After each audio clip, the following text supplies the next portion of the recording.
training partners. Here come your training partners. So smart, so strong, so funny. Let's go with your training partners. Team, welcome to Training Partners, where two fitness professionals bring you strong takes held loosely. I'm Weezy Shoemaker, joined as always by Justin McClintock. And today he'll be talking about something. We are going to talk about some stuff. I'm actually excited about this. We've teased this idea we're going to talk to today on previous episodes. So we'll get into it. But first things first, how are you, friend? I'm great. I'm very well.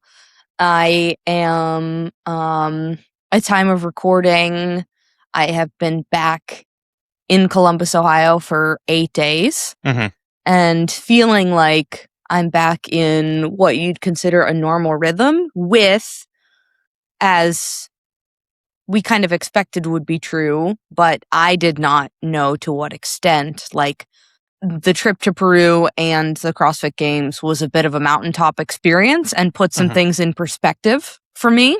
Sure. And I am certainly moving through the world a little differently in like the least possible, like, let me tell you about my profound eat, pray, love experience, right? Like, time out of the rigmarole of the thing can give you a lot of perspective on the thing. Big time. And I'm starting to make some sense of that, and it feels really excellent. So that's really nice. Sort of related to that, a very different perspective experience. I have a new client who's coming on at time of recording, actually starting tomorrow, and they're a dear friend, and they're a marketing consultant. That's their gig. They market stuff. And I think I posted on like my close friends or something a while ago, a comment from someone. And the comment was from Instagram, and it was, "I fucking hate your marketing, Justin." And that started a whole conversation. And so we're both working with each other. And I just had my first little, like, not deep dive at all, but kind of dipping their toe into what is it you do and how you do it. And everything's wrong. And everything's terrible. But everything they said, I was like, oh yeah. I was sort of expecting from, because a lot of their background is like big tech projects and really cool startups and things like that. But to a degree, like selling widgets. And I don't care about selling widgets, right? I really care about like selling experiences and being the last coach ever that you ever hire and that kind of thing. Right. So I thought we were going to have a bunch of conflict of, you know, them trying to get me to scale or do certain things, and it's none of that. Like, they are so on board. I didn't know, like, they're a fan. I didn't realize, like, I knew they were my friend, but they're also a fan of like the stuff I do. Yeah. But like, they opened like page 1 of my website and buried their head in their hands. It was like, we've got so much work to do.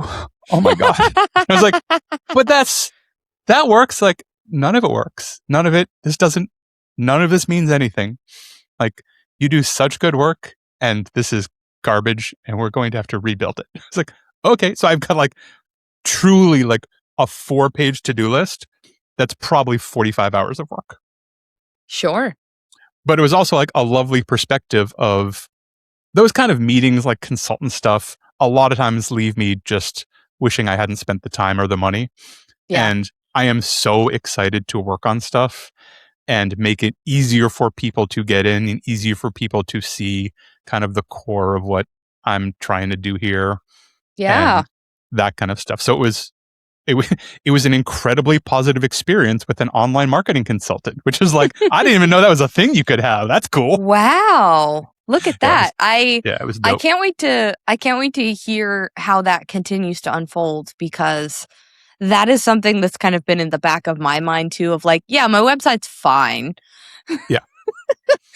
And it's also working, right? Like, you're like, well, everything's working. So why? And there was some of that too. There was like, hey, do you own this part of your like ecosystem? I don't know. What do you mean you don't know? I mean, I don't know. I mean, when did you set it up? Like 8 years ago. Well, have you edited it? Not that I know of. Should I? Oh my God. Yeah, it's really, really, really important. Well, I didn't know that. I just talk to people. That's like my whole thing. Right. So it's how would I know this? This is your job. Yeah. And tomorrow we're going to have a consultant, and I bet they feel kind of the same way. Because I know, like, I just read their intake form, and boy, there's some stuff going on, and I am qualified to help, but it's not going to be fun. It's going to be, we're going to have to do some stuff they really, really, really don't want to do. And that is going to get them where they want to go. So we're going to have to find ways to fold the Brussels sprouts inside the ice cream. But there's going to be a lot of Brussels sprouts. Ooh, this peaked a soundbite in my brain that I'm going to tell you something that last night we had dinner with very, very close friends of ours. Nice. I would say like Ted's closest friend. They will almost certainly not listen to this. Sure. Like close friends through elementary school on, and have remained close in adulthood. That's amazing. And he married this incredible woman who is quite a bit like me, which is not why I think she's incredible. I think she's incredible because she's incredible. But we had dinner with them last night because Ted has just started at a new company. Right. A pretty big promotion, which I have not talked about on the podcast because why would I talk about my husband's job that may or may not be changing? Like, that's not something that listeners are privy to. But he has started at this point. He has moved to a different company. And so we went out for a celebration dinner. And this came up at dinner, and it caused such an uproar that I'm going to share it with you and get your opinion on it. Okay. So my husband, Ted Shoemaker, at one point was lactose intolerant. And he decided that his way to deal with this lactose intolerance was to bum rush the system. And so he was drinking himself 2 entire gallons of milk a week. That's a commitment. Yes. And by his own admission, says, I am no longer lactose intolerant. But he now has such a craving for milk that his like favorite treat to have is he'll like put ice cream in a bowl and then also put milk on top of it. And then sometimes have like a cup of Ovaltine alongside that. So he's doing like deconstructed milkshakes? Like that's a milkshake, but you just haven't done the thing. Yeah. No, he doesn't stir it. It's just like he describes it as like, you know how at the end of your cereal, like your milk is like cereal milk. Well, at the end of my ice cream, my milk is like ice cream milk. But I mean, those things go together in a very well-known concoction. That's how you make a milkshake. Well, but that would be too much dishes. Is there an additional dish? Well, if you were to blend it, that would be unacceptable to him, I think. And also he like distinctly likes like, well, yeah, it's not a milkshake. Like I'm eating it with a spoon and then I have ice cream milk left over.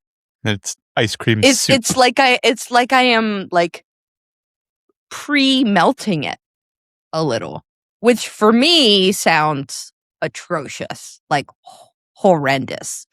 I mean, like a sensory nightmare. I wouldn't do it. I'm also like, I'm a bit lactose intolerant. Like I can have milk or ice cream, but I know what I'm getting myself into. And it's fine. It's not devastating. It's not any of that, but like they're going to like the same thing with pizza. Like any of the really soft stuff, there will be consequences. Like hard cheeses and yogurt, totally fine. All day long, no problem. Yeah. Right. But the stuff that actually has like tons of lactose in it, whole milk is like, that's like the fentanyl version of dairy. That's just like going so hardcore.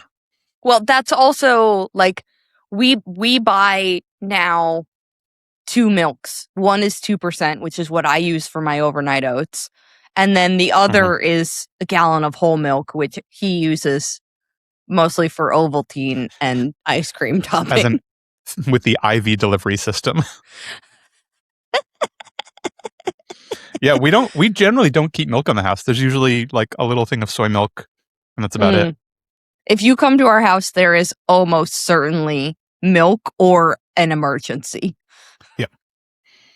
I grew up with milk. We were partly because like it was pushed so hard by the USDA, but like milk with every meal pretty much. Like certainly with dinner. Right. Like dinner was always had a glass of milk with it, and milk and cereal and all that stuff growing up. I think probably if you asked him what are your top 2 fluids, he would say beer and milk. I don't know that for certain. He might say bourbon. If I ask that everyday question, that when people are like, so how about this weather? Hey, what are your top 2 fluids? I mean, the delivery. Did you not flip my business card over? It's right there.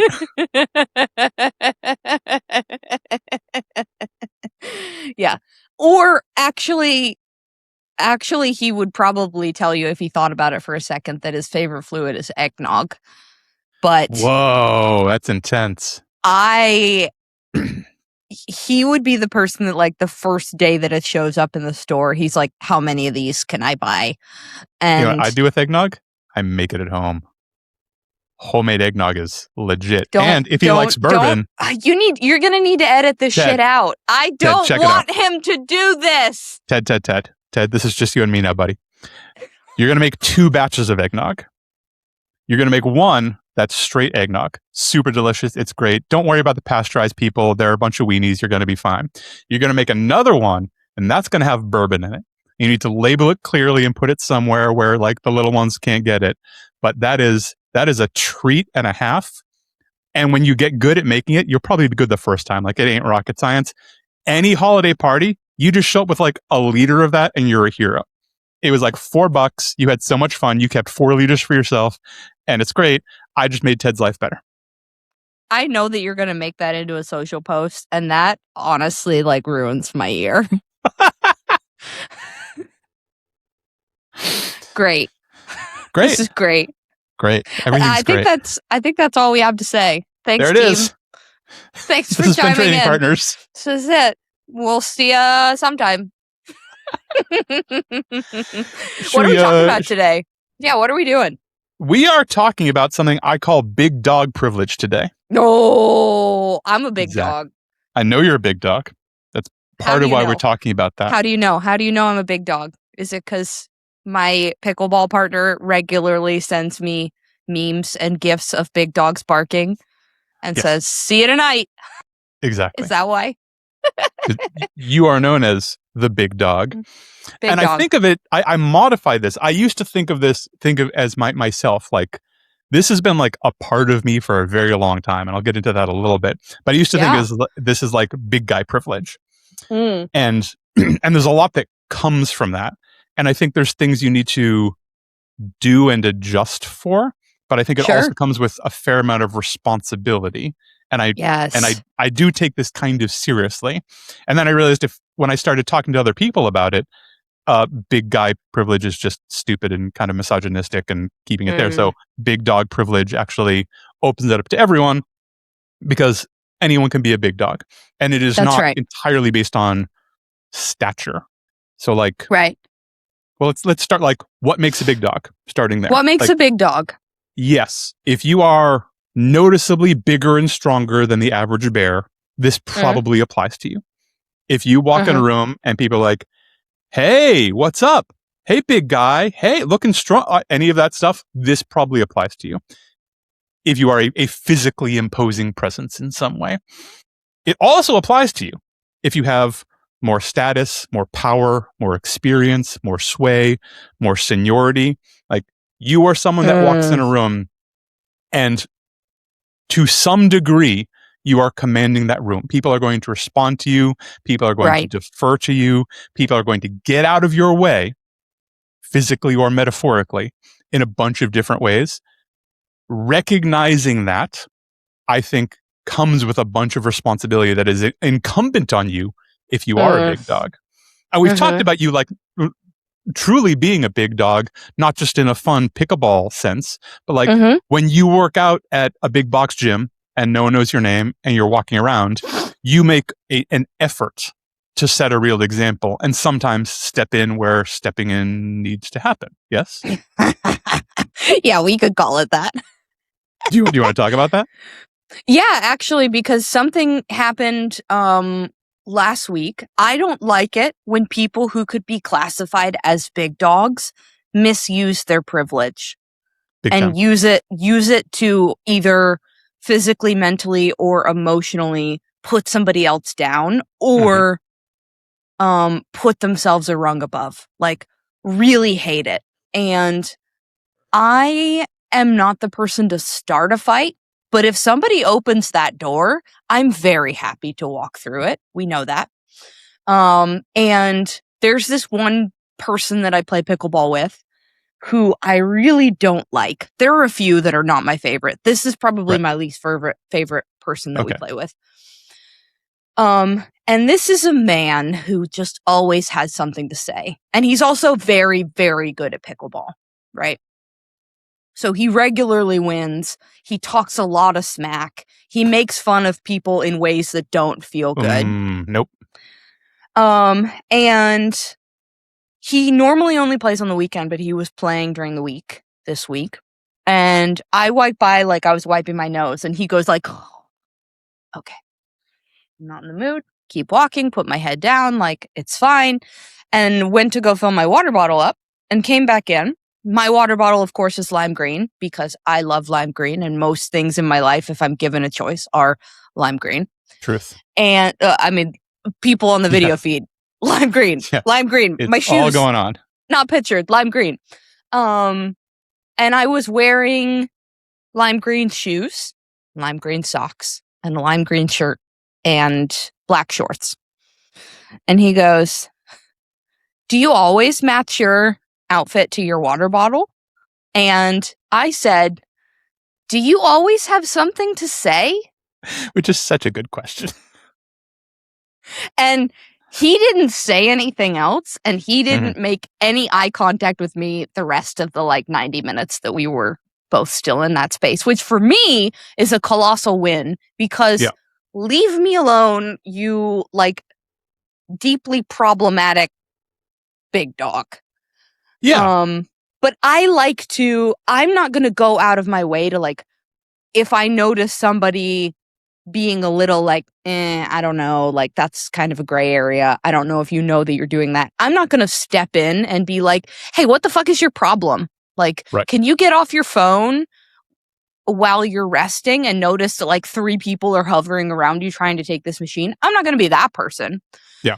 But if somebody like this dude continues to try to poke in people's metaphorical or actual fleshy bits, and I get an opportunity to inject myself into that circumstance, you better fucking believe I'm walking through that doorway, because I have the privilege that maybe somebody brand new who does not know that this is a pattern of behavior for this motherfucker is not gonna hold him to, and it is my job to teach him in that moment that this is actually not how you get to treat an acquaintance whose last name you don't know.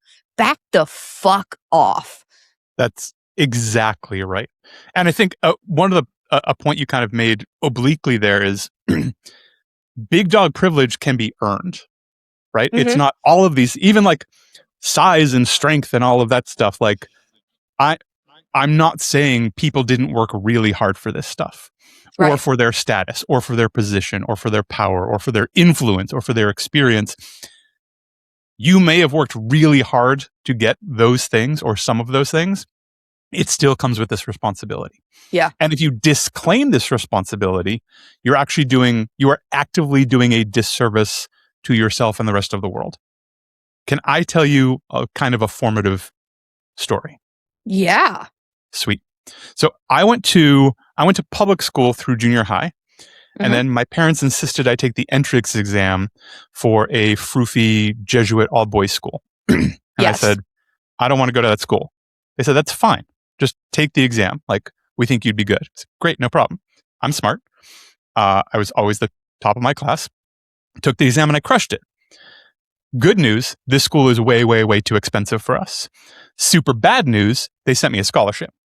Nah. And that showed up in the mail. And my parents were like, "Where are you going to this school?" I said, "I don't want to go to that school. I want to go to the public school where all my friends are. And that's what I want to do." And they said, "You're not doing that." I said, "Okay." So I went to the Jesuit school. Probably the best decision that's ever been made for me. As rough as that is, like incredibly academically challenging, really changed me positively in a lot of ways. That's where I got into theater, and I met all my theater freak friends. Yep. This school was very well known and is very well known for especially football recruiting. There's a bunch of names you would know who went to this high school, who played in the NFL and announced for the NFL and do all kinds of stuff for the NFL. ESPN is in the parking lot every Friday watching practice, or they were when I was in high school. Super weird. Sure. It is a football school that really cares about football. They don't really care about theater kids. I'm going to blow your mind, but a collection of 800 teenage boys heavily influenced by football are not the most like sensitive bunch. There's an enormous amount of bullying. There's an enormous amount of homophobia. There's an enormous amount of that kind of stuff going on. It's okay, but it can be a really rough place to exist, especially when like people get picked on a lot. Yeah. At like 15 years old, I had a growth spurt. I was 5'0" until I was 15 years old. My head's always been this big. I was 5'0". Basically over a summer, I grew 9 inches and then kept growing. This coincided with me just deciding to start doing push-ups and sit-ups at home because I was so small and so tired of getting picked on. I was like, I just need to do something. So I would do 2 push-ups and 4 sit-ups. And the next day I would do 3 push-ups and 5 sit-ups. This is your first foray with progressive overload. Yeah. And then I came back and I was different. And I was bigger and I was wider. And I noticed walking down the hall that the fucking football kids didn't pick on me. So what I would do is I would walk with the theater kids and I would just walk in front. And now we didn't get picked on at all. And I wasn't fighting. I wasn't screaming. I wasn't like sticking my chest out or picking on other people. But like just being there, being a presence radically changed how we were treated. Yeah. And it was this eye-opening event for me that I kind of felt bad about. Like, well, I didn't really do anything. Like, I just like genetics did their thing and hormones did their thing.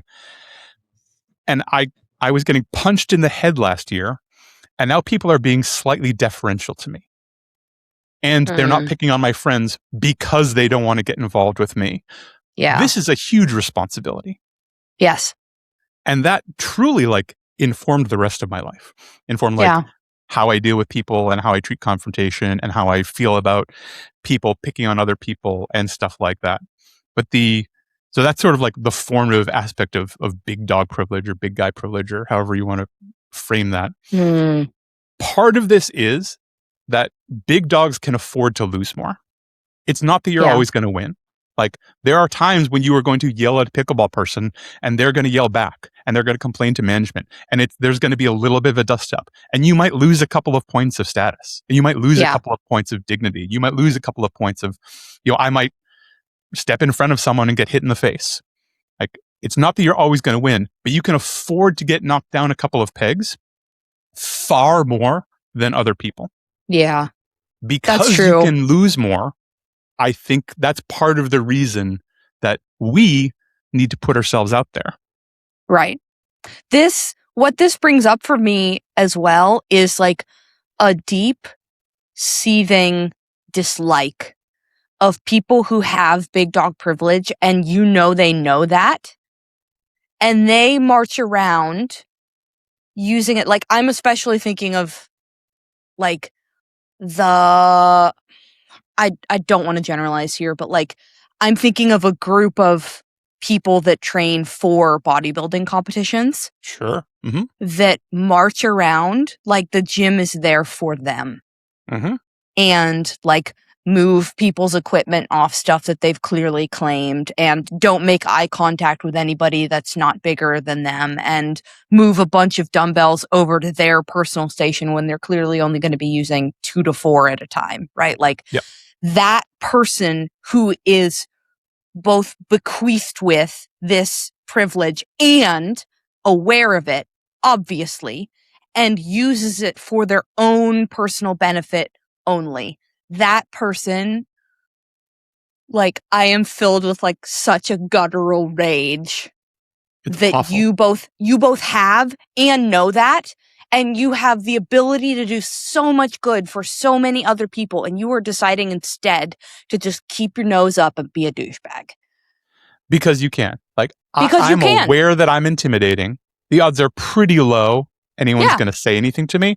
Yeah. So I can get anything I want. And because I can, I will. Right. And the fact that there are no consequences changes their behavior. And that's shitty. Like, doing the right thing just because you're not going to get rewarded, or doing the wrong thing just because there won't be any consequences. Right. Like, that's where your actual like ethics and the core of who you are as a person lie. Right. If you only don't do wrong things because you're afraid of the consequences, you're not actually a good person. You're a bad person. Yeah. Yeah. This is the only person and instance that I have explicitly complained about to gym management. Like, literally ever. It's incredibly poor behavior. Incredibly poor. On that, like, being a big dog and like maybe like getting punched or losing some status points or losing some karma points or whatever. Yeah. When you do that, it's not only are you stepping in front of smaller dogs who need your help, but you're setting a really good example for them.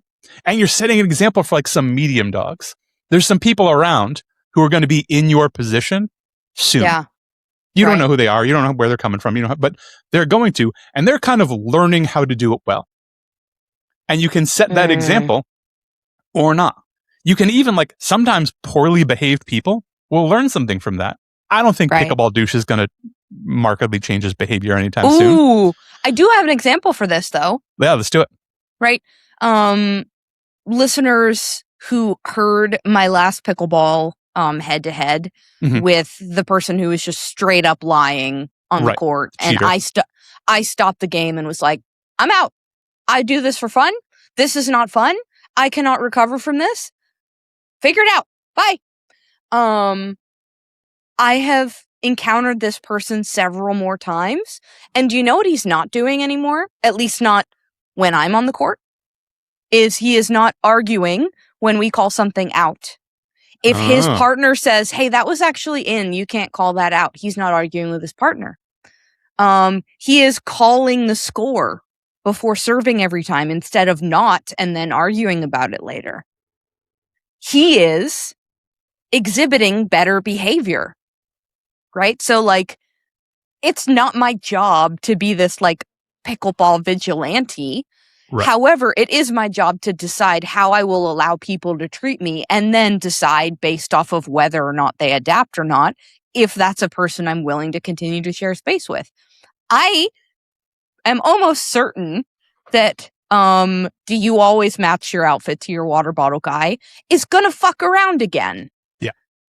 I am very certain that this other guy is very likely to keep buttoned up at least while I am there. At least while you're around. Yeah. And then that will affect everybody else that we're like playing in a round robin with.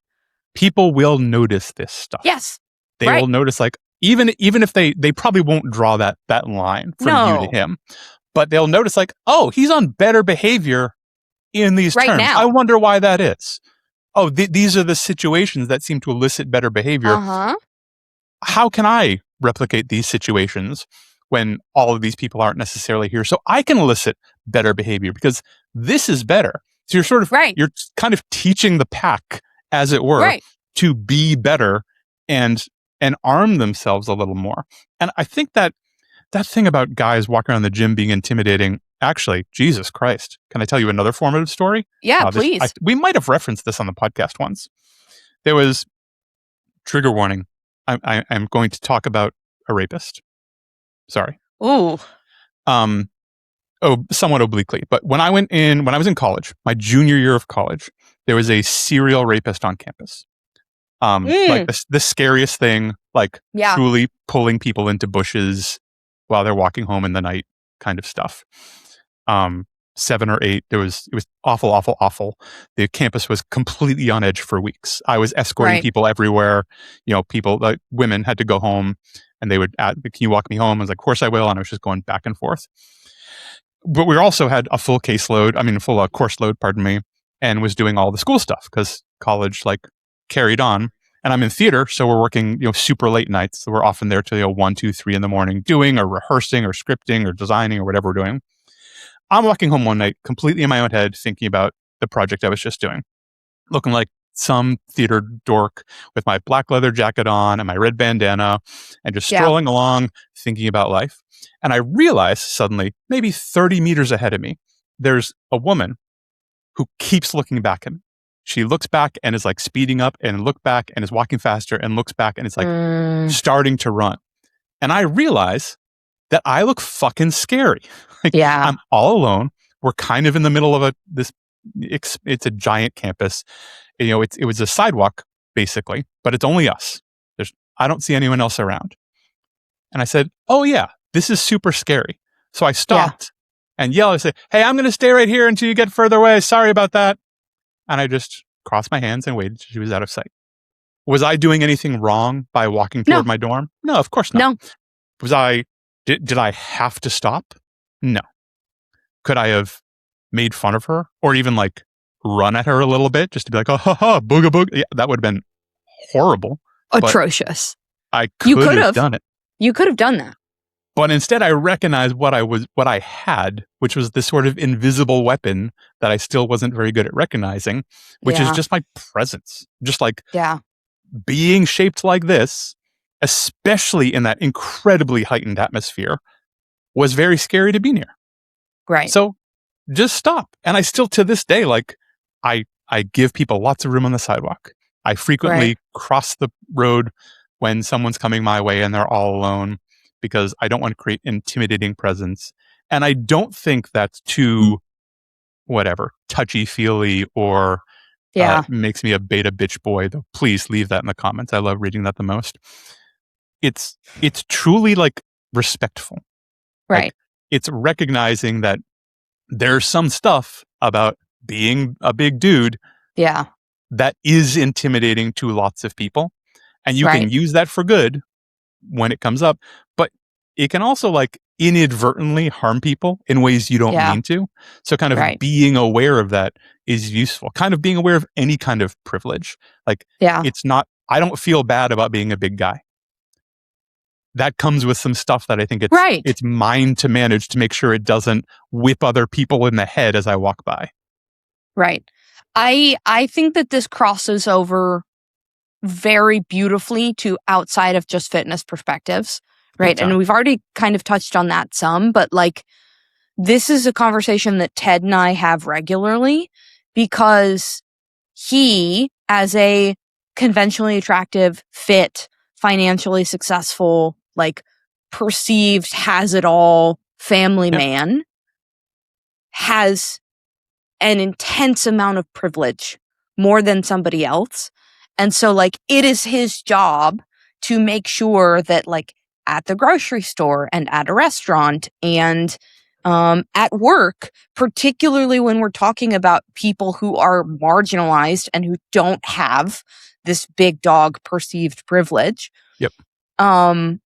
It is his job to make sure explicitly they know he's a safe person. 100%. And I believe that one of my greatest roles in this life is to create 2 more men who can show up that way in our children, right? Like, my job is not to have a kid that goes to the NFL or a kid that's the valedictorian. My job is to create 2 men who are emotionally intelligent, who almost certainly, because of their genetics, are going to have big dog privilege, who use that to lift up other people who don't have that and not to strut around with the rest of the big dogs. Yeah, and that awareness is such a big part of it, because when you have that awareness, you can what you're describing is what I kind of think of as like leading with intention, like doing it on purpose, like and it's not always comfortable, but like step to the front. Sometimes you have to be the person who asks the questions other people aren't asking. Sometimes you have to be the person who tries to establish rules where they're needed. This is one of like, there's lots of people in this world who would tell you I'm not the most fun employee. I'm real talented and I'll get a lot of stuff done, but I like making people uncomfortable because I can. Yeah. And I've had people... You've done this with me, too. Oh, have I? Several times. Yeah, Okay. I'll bring something to you and you like, well, hang on. Can I ask you a question about that? And I know, like, here we go. Oh, God damn it, Justin. Here we go, Justin. There's a lot of God damn it, Justin. But, and it's not, I mean, sometimes it's to be funny. But, I remember, not terribly long ago, a gym I worked at was hiring some coaches, and I walked by and they were filling out 1099 forms.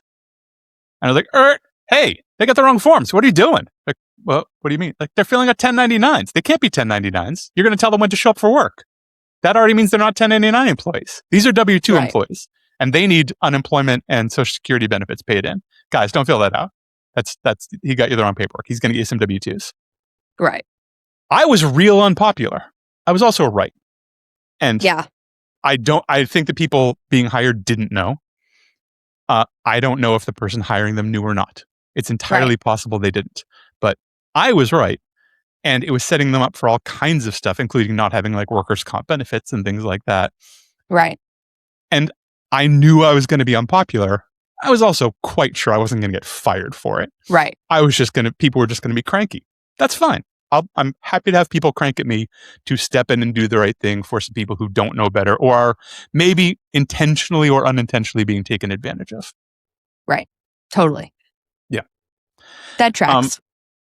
Totally. I used to do it in when I did lighting, like all the time. I would fight like hell for my crew for things that they didn't even know I was fighting for.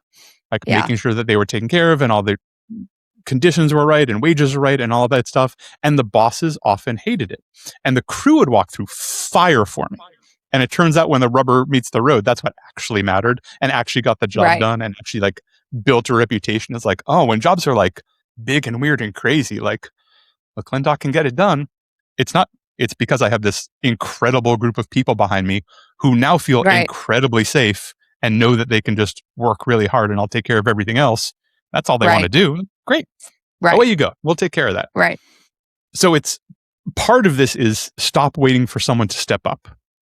Yeah. You are someone. If you suspect you are in some aspect of Big Dawg, fucking prove it. Right. Step up and do the thing. And you don't have to fight every battle. I'm not saying you need to be yelling at people all day. You don't need to go pick fights online. You don't need to go push that guy in the big A-frame shirt around because he's being a little bit of a dick. Right. But you do need to find your moments. And you do need to recognize that there's probably 10 people in the room who want to say the thing that you think needs to be said. And you might be the only person who can say it and get away with it. Right. Ways that this shows up in fitness and wellness.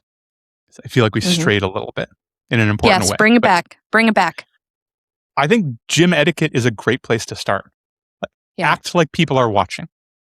Act like someone is recording you at the gym as an example of what to do. You don't need to, it doesn't need to take forever. It probably won't add a few more seconds. But re-rack your weights. Like when I walk up to a change rack, like, 2.5s and 5s and 10s, and they're messy, it's literally 45 seconds usually for me to rearrange everything so everything's in the right place. Yeah. No, great. Now the 2.5s are in one place and the 5s are in one place and the 10s are in one place. Great. Yep. Great. Does it matter? I don't know. Is it going to be messy in an hour from now? Yeah, probably. But someone noticed. Someone was like, oh, you can just do that. Yeah. I don't need to, because if no one's ever cleaning, if no one's ever doing anything, it feels weird for someone to step up and do that. Like, are you doing circuits at 10 machines in a busy gym? Or are you rewriting your programs? You just go to one station at a time and be respectful and ask people if they want to work in. Don't just wait for them to pick on you. Right. Pick when to give advice. Pick when to support people. Gas people up. Recognizing a big one for me, I mean, this runs deep in the business too, is recognizing effort over metrics. When people are trying really hard, that genuinely impresses me more anyways. Yeah. And it could be the dude deadlifting 800 pounds. If he's working real hard and crushing it, absolutely. Fist bumps away. But the person who just hung from a bar for 10 seconds for the first time, and you watch that smile come across their face when they hit the ground, like, oh my God, I just did it. Like, they're getting just as many fist bumps. Right. And I'm not doing it to be seen, but I'm aware that it's seen. Right. Because if I would go ahead. There's one little thing I want to mention here, because for this particular example of like gassing people up, use your common sense to notice who does not want to be perceived. Huge. Right? This is a big deal.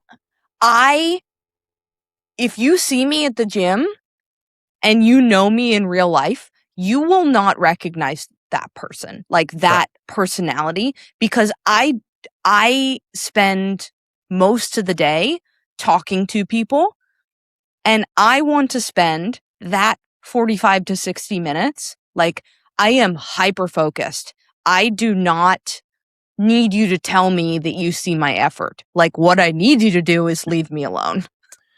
First of all, it may or may not surprise you. I'm exactly the same way, especially in like a big commercial gym. Like, I disappear. Like, I'm like a ninja. I'm floating through. I'm doing my stuff. I'm still trying to like set an example, but I'm not going to talk to anyone unless they need it. This used to happen when I was coaching one-on-one in a gym, and there was like 8 other trainers working there. We all kind of like rented gym space. Yeah. But I would get to know the regulars who were in there. Sometimes they worked with trainers. Sometimes they were on their own, but you'd see the same people. I still wouldn't go over there, but sometimes I would see someone do something impressive. I'd be running a session, and from across the room, I just look over, and they look up at me, and I just get a little thumbs up, or just a little nice job. The chin nod, like, yep, I recognize your effort. That was pretty good. Correct. Because that's also like part of gym etiquette is leaving people alone, because you never know what people are working on. I won't coach unless I think you are actively in danger. And I don't just mean your deadlift form isn't good.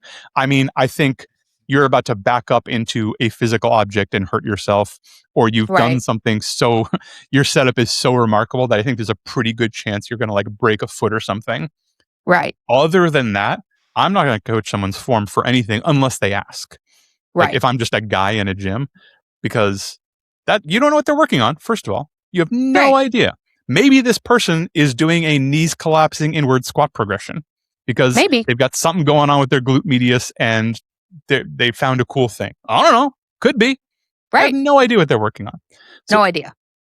That's also like, I feel like that's part of it. And like not being a zealot, not being the know-it-all, not being incredibly canonical about behavior. Like, oh, sumo deadlifts are cheating, or like whatever your stupid hang up is. And maybe you feel that way. That's fine, but let other people do their thing. And recognizing that there's a million ways to the finish line will also give people permission to kind of start being their own big dog. Right. Yeah, totally. I love this. This is a theme that's coming up for me in therapy too, like tangentially. Like the idea of the summit of the mountain for me might be different than for somebody else. That doesn't mean that either of us is wrong, right? And also the way that I decide to get there and the way that I decide to celebrate it and how long I decide it to take, if that feels correct to me and isn't hurting anybody else, it doesn't have to make sense to anybody else. And the same is true for what somebody else might decide, right? Like there are several people that we know that they have built things similar to what we have built and then have risen above that, right? And now they work in more of an operational, like head of the brand type role. Yep. And they seem to really enjoy that, and their networks seem to really enjoy that, and it doesn't seem to be hurting anybody. A previous version of me would assign judgment on that and be like, you are missing out on so much of your actual life. Like, this doesn't make any sense to me. Why would you want this? This is not how you squeeze all the juice out of life. Whereas I am working actively on uncoupling from that and on saying like, yeah, that's actually not hurting anybody. And your mountain looks different than mine does. And that's fine. I think it's a really, first of all, well done on working on that, because that's not easy, especially in like, I think people can know by watching like a business that has been so successful so quickly. There's some natural pressures to do some stuff in a few different ways that we don't have to dig into. But I know some of those have existed, and that kind of stuff is often presented. And this is back to like that Big Dawg Privilege of, well, of course you're going to do this next. Yeah. Like you're here, so you're going to go here because that's what people do. And that, like, back to my freaking marketing consultant thing, which didn't do this, but I was sure, like every other person I talked to, they're like, oh, well, you're so good at this. You should definitely scale this way and bring in 6 other people and do this kind of thing because that's just what's done. And I have to constantly say to those people, I don't want to build what you built. I don't want it. It looks bad to me. I'm so glad you're happy and it's working for people. I don't want it. It's like, it's like a brutalist home that I would never want to live in. Like, no, don't make me go in there. I hate it. Absolutely not. This is a big part. I'm so grateful for the timing of my time away from the gym because there are some potentially big conversations on the horizon about what the future of Sustained looks like. And time away gave me a lot of perspective on, like, okay, well, what is actually important to me, right? Like, and I like the idea of being the metaphorical person in the chair, right? Like, bring it back to the CrossFit Games. Like, if I was not there, people watching at home would not have had scoring. Full stop. It wouldn't have happened, right? Or it would have looked totally different. Very different, yeah. Right? I like the idea of being that person. And when I think about what life does that person have to keep it, like, to build an empire, that term, I don't know if that's quite the right term, but to scale in Columbus and maybe further than that, I think that's totally possible, right? Like, we've really stumbled into, not stumbled, I know you're going to call me on that. We have created something that is different, and there is some real meat here. And that doesn't mean that even if it would benefit the broader community and be really financially successful and put me on the cover of Columbus Monthly and, like, allow all of these other things that outside looking in would say, like, wow, that's success. Like, look at her. She opened 1 and then she opened 3 and then she opened dozens. Like, this is incredible. I would then almost certainly be giving up nights. I would be giving up some weekends. I would have to hire somebody to run a lot of the operations of the gym because of how successful we've grown and how I'm now the visionary, not the leader. Right.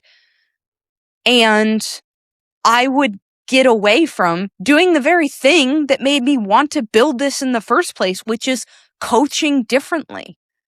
And I went into this trip expecting, like, this is going to be a reprieve before things get really interesting. And I stepped away from it being like, is my whole definition of success wrong? Like, do I need to get really clear on what I want my life to look like and then allow that to dictate everything else? Yeah. And not get like shiny object syndrome and allow people to continue to assume that because I am a big dog, I would like to continue my quest to be the biggest dog. Yes. To take over the next big dog spot. Right. And had the privilege of spending some time with somebody that I believe is really a big dog. Right. Like a big dog who hopefully will be on the podcast at some point. We'd like that very much. And hearing some about what her life looks like, I don't want that, actually. That kind of insight is so valuable because people, there's perception from the outside, which of course people don't know what goes into anything. But we've both had the chance to talk to lots of people who, like, are super successful by most metrics. Yeah. And a bunch of them are living lives I don't want. There's this kind of reminds me of this is an old story. It's been around, but back in the day, there was, I think it was in the early 70s. There was a party in the Hamptons, and Kurt Vonnegut Jr. and Joseph Heller were both there. Most famous for Kurt Vonnegut Jr. ostensibly most famous for writing Slaughterhouse-5. Joseph Heller ostensibly most famous for writing Catch-22. These are guys who like numbers, into numbers. Slaughterhouse-5, Catch-22, and they're big deal authors, and so they're wandering around a party at the Hamptons, and it's amazing. Like, the dude who owns this mansion has the cars and the art and the sculpture and the food, and the house is crazy. And the story is that Joseph Heller turns to Kurt Vonnegut and says, "Man, is there anything this guy doesn't have?" And Kurt Vonnegut says, "Yeah, and it's something you and I both have." And he doesn't have it. "Oh, what's that?" "Enough." And some people will, and I'm not criticizing people who are building more and more. Like, if that lights you up, and if that... Do it. Great. Exactly. But don't try and put me in your stupid car, because I think your brutalist house looks ugly and I don't want to live there. It looks like no fun at all. Because there's other stuff. And to that end, like, you can find your way to be a big dog. I'm not trying to tell you exactly how to do it. We aren't trying to tell you exactly how to do it. No. But there are some general rules. And if people think you're a bully, you're doing a really bad job. Yeah. If you intentionally intimidate people and get off on that, if you're one of these people who tells me a story about how you intimidated this guy and did this and threw your money around or threw your status around, I think less of you. Like, I know you can do that. The fact that you know you can do that means you need to really control that weapon and only use it for good as much as possible. Right. Yes. Completely. I think that might be Big Dawg Privilege. That's the mic drop moment. I love it. We kind of wandered a little bit, but I think I've wanted to talk about this for a while, and I realized as I was leading up to it, I kept having more and more conversations like you and I just had, where I would mention something to someone, they would say, "I was just thinking about something like this. Like, this happens all the time." Right. And recognizing either people who do it really well, people who do it very poorly, or sometimes people who are trying to figure out how to do it. Like, I've suddenly, oh my God, I'm suddenly a big dog, and people are calling me and consulting with me and asking me to speak in places and do this. How do I do this responsibly? And navigating that to some degree it can be a little tricky, and you're not going to get it right every time. But if you can be tricky, recognizing that it exists and then trying to be intentional about it, I think is a huge first step. Right. I think a good maybe baseline question to ask yourself is, would Elon Musk do this? And if the answer is yes, you should not do that thing. You should not do it. He could have been the biggest of big dogs. And for a while was doing okay. Was like, I really care about the environment and I really care about this, and we're going to do all these things. And then spent way, way, way too much time online and lost his damn mind. And now people don't even want to invite him. The richest man in the world can't get invited to a party. Like, how embarrassing. How embarrassing. How embarrassing. That's an example of we'll never have enough. It can't have enough. There's no such thing as enough, and will never actually be happy, and is going to die in his own bed, incredibly sad. Should we do a segment? Let's do a segment. So this segment is called Hey Coach. Okay. So I'm going to read you a statement or a question starting with, "Hey Coach." And you are going to respond. I accept. Okay, great. And I'm me, right? I'm not like pretending to be somebody. Okay, no, you're not pretending to be someone else. I want you, Justin McClintock, to show up as Justin McClintock present day. Okay, so I'm not playing future Justin either. What would future Justin think? Hey, Coach, I heard that all I need to do to grow glutes is hip thrusts. So, yes and no. Hip thrusts are great for growing glutes. They're really effective. You get a huge stretch, tons of activation. They're also a pain in the butt to set up, like, not to be too punny, but it's annoying. There's lots of other stuff that works glutes really well. You can grow amazing glutes never doing hip thrusts. And hip thrusts also have a little bit of an asterisk next to them because they can be Some people feel awkward doing them, especially in a public gym. Yep. And I think it's worth being aware of that. So no, I'm not anti-hip thrust. I especially like a hip thrust machine because it's so much easier to set up. But almost anything that has you significantly bending at the hips and using those glutes as the main activator is going to be pretty good at it. Hey, coach, should I stop putting blueberries in my smoothie that also has banana in it? No, only if you don't like blueberries. If you don't like blueberries, you should not put them in your smoothie. But if you like blueberries, even if you're just kind of neutral about blueberries, they're a good addition. There's some antioxidants, there's some good fiber, they make it a fun color, and there is nothing with the banana blueberry interaction. Ignore that completely. Huh. Hey, coach, my cycle bar instructor is doing an Ariana Grande themed class, and I feel kind of weird about it. Should I say something? What can I ask why you feel weird? Because of the new album that's coming out and the new music video and the very anorexic appearance. Totally. I understand. I feel weird about that being platformed in a place where we're trying to work on our fitness. I think it's worth saying something about that. I think it's worth saying that, at time of recording, we don't know for sure what's going on. We don't know what's happening. There's been some dust-ups about things being canceled or pulling out of plays and other stuff. But anytime that comes up, if you're saying, oh, well, I've done this about like sponsors for events before. I've stepped forward and said, hey, having this sponsor involved with this event makes me really uncomfortable. Like, it looks like you're aligning yourself. I don't know that you are, but it looks like you're aligning yourself with a group that it doesn't really support the values we're about here. I think it's kind of like that. It's implying that we're supporting some values or willing to look past some things that I don't think you actually are. And I think we need to be a little more intentional about that. So I think saying something is okay. I wouldn't expect it to change. I wouldn't put yourself through a class that you're going to feel super weird about. Heard. Hey, coach, I'm 1 cyclospora away from my goal weight. Isn't that cool? Yeah, that's cool. Did you hear me? Okay, great.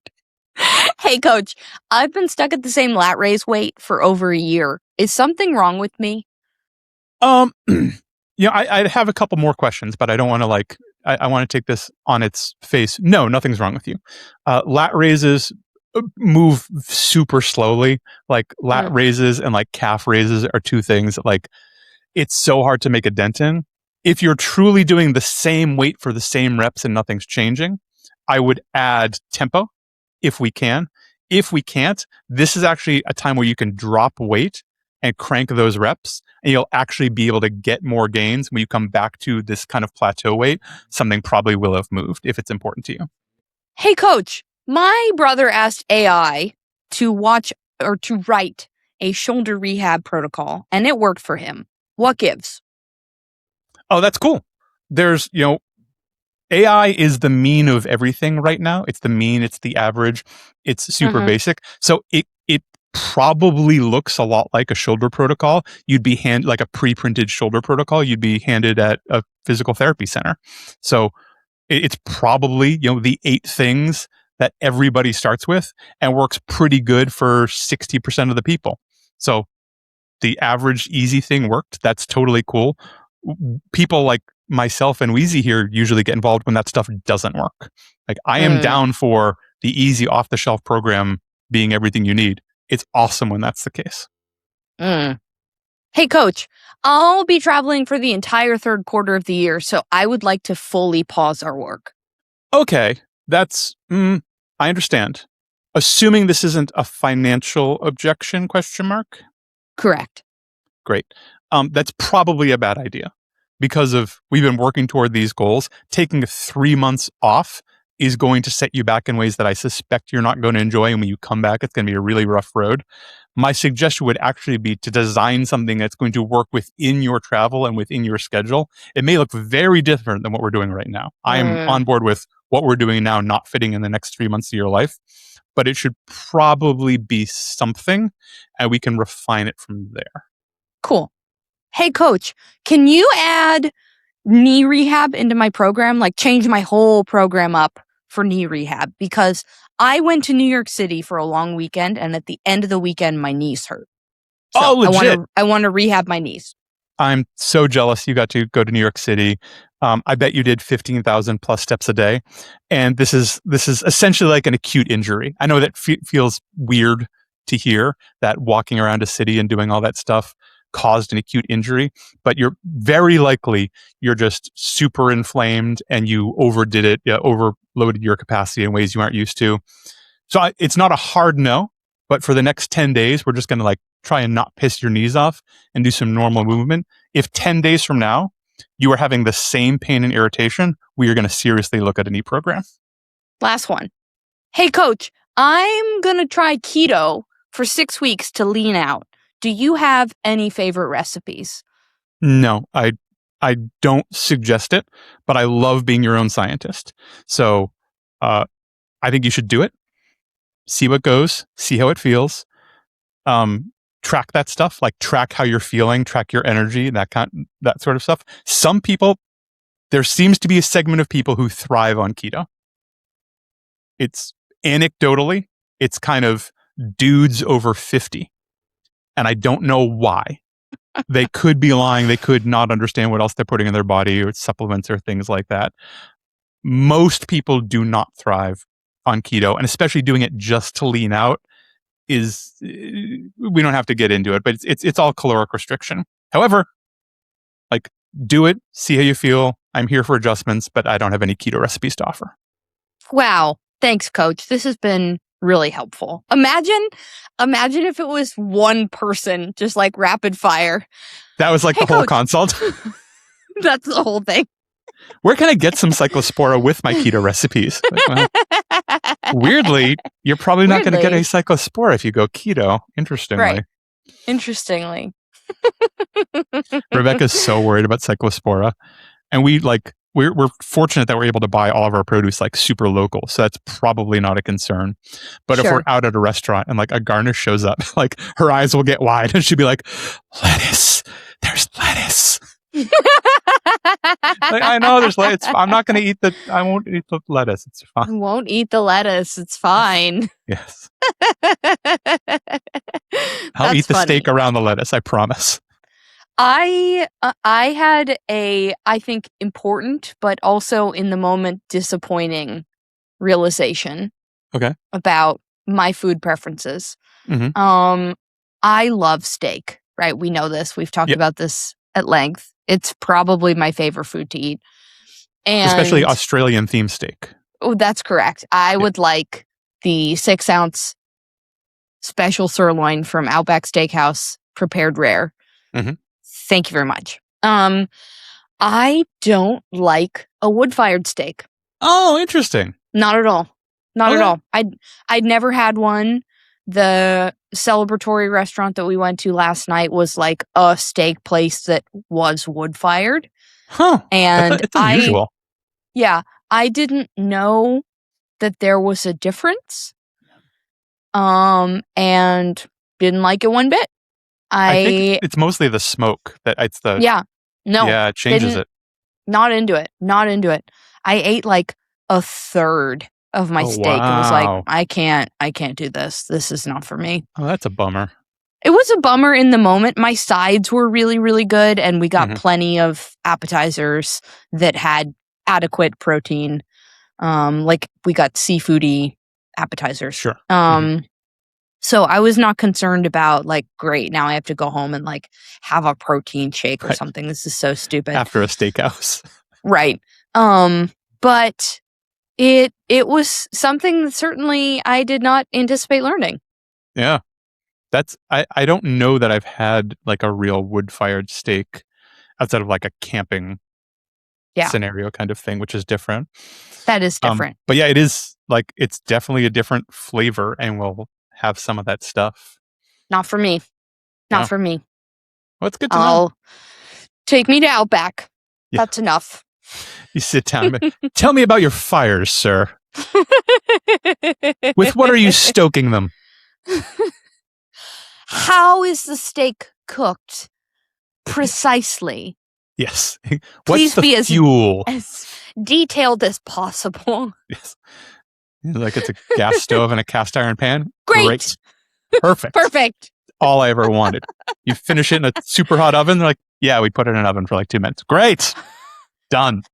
This reminds me of like an episode of Portlandia. Yeah, that's the game. The game is just talking about steak fuel forever. Till Fred Armisen gets bored. This is a good episode, friend. You really did it. I'm glad. I'm glad you liked it. I think we teased this a little bit. I've been kind of like bashing it around for a minute. Well, yeah, I mean, it comes up a lot, right? Yeah. Like, and it's likely to come up more tangentially with other topics because it's just that big of a deal. But I'm glad we scoped out some actual time for it. Me too. Sick. Team, this has been Training Partners. I'm Weezy Shoemaker. That's Justin McClintock. We'll see you next time. Later, gang. It's time for the Training Partners. Here come your training partners. So smart, so strong, so funny. Let's go with your training partners. We're ready to laugh and learn with our new best friend so bright. It's time for the training partners. Here come your training partners. So smart, so strong, so funny. Let's go with your training partners. We're ready to shine.